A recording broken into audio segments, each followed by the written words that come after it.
Hey guys, welcome back to the channel. Today we're going to get this K-member finished up that we've been working on. I got the thing bolted back in here because I got those pieces completely done. I put the caps on the end and drilled the holes of those square tubes for that sway bar support. And then I went ahead and made these pieces to weld on to the body to hold that all in place. So kind of just goes in there like that. Not too bad. I got the thing positioned so I can get those tacked, and then I have to pull the K-member completely back out so that way I can finish these up. And then I also need to weld plates back on down in the back here because I had some here, but they were underneath of this part.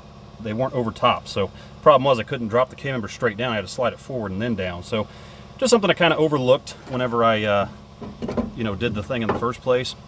So I also got the plate that was welded on here completely ground off, which it didn't need to be there anymore because I didn't end up going that direction.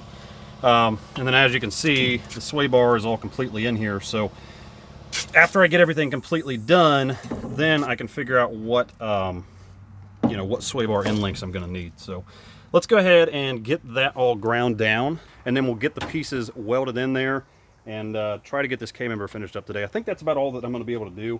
And then here at the end of the video, we'll kind of talk about what else needs to be done to the car to make it drivable, because it is this close to being able to go down the road. So still a lot to do, but as far as making it completely finished, but we are so close to having a drivable rear-wheel drive Grand Prix. So let's hop right into it, get that stuff done, and see how it turns out.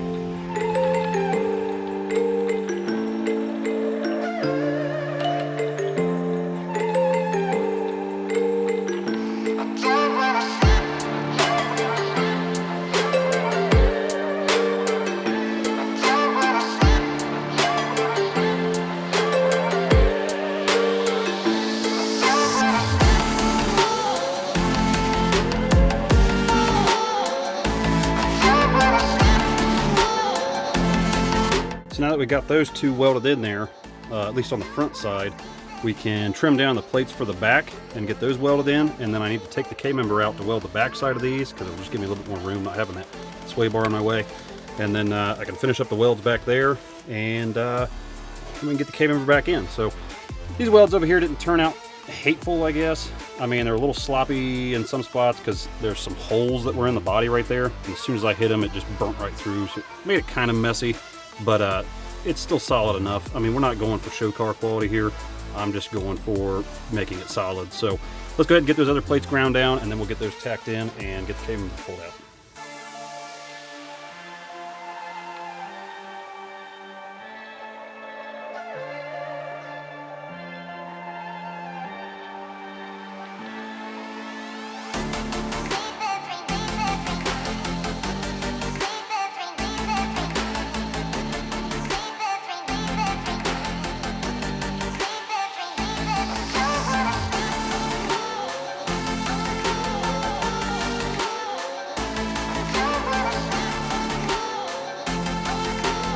And there we go. Now that we got the K-member out of there, now I just need to go back through and weld up the back side of those front plates and then the underside of the rear plates, and then we can put that thing back in the car, and that'll pretty much be it. I mean, the K-member will be fully mounted. I wanted to go back through and touch up a couple things on these front mounts, but I think they'll be all right.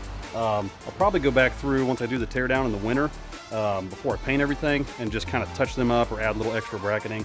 But for the most part, I think it'll be okay. So let's go ahead and get those things done, and then we will work on getting that K-member back in the car. I couldn't really get any good angles to be able to show you the welds that I was doing on the backside of everything, but got it all welded up, and now we just got to stick the K-member back in and see how it all turned out. So let's get that done real quick, and then we will wrap this up for today.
All right, so I got the thing put back in there. Got the motor mounts back in, so now the engine's sitting back on the mounts like it should be, and everything lined up pretty well. I got to do a little bit of wrestling around with the motor mounts to get them to go in there, but it's not too hateful. So as you can see, we got these pieces in here now holding the front of where the sway bars mount to, and then back here, I don't know if you'll really be able to see it from here, but we got those plates in there. I need to get some washers for the bottom sides of this because the holes are really big, but that's welded in. I may eventually do a plate that goes up this way, but I don't think that's going to be necessary since I have 3 other mounting points on each side.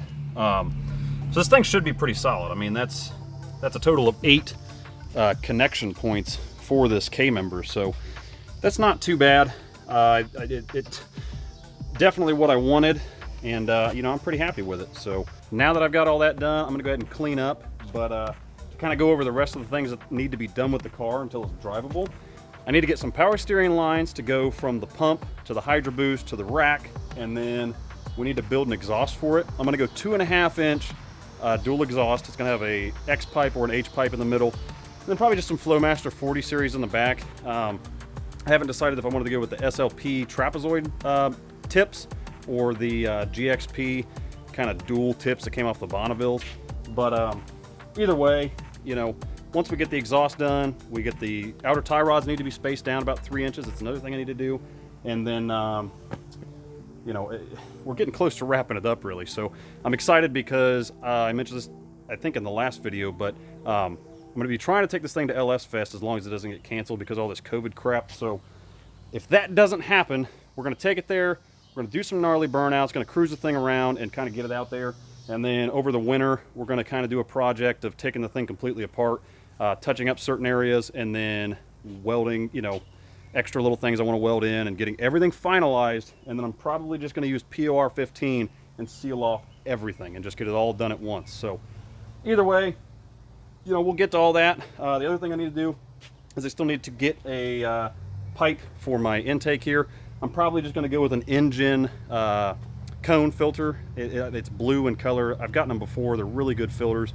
Never had a problem out of them. And I'm not sure if I'm gonna tuck it in the bumper yet or not, but you know, that's all just stuff we can figure out as we go along. So either way, I appreciate you guys watching. You know, if you like the video, go ahead and hit the like button, hit the subscribe button if you like seeing what I'm doing, and hit the little bell so that way you know next time I post a video. So anyways, until then, I'll catch you guys later. Thanks for watching.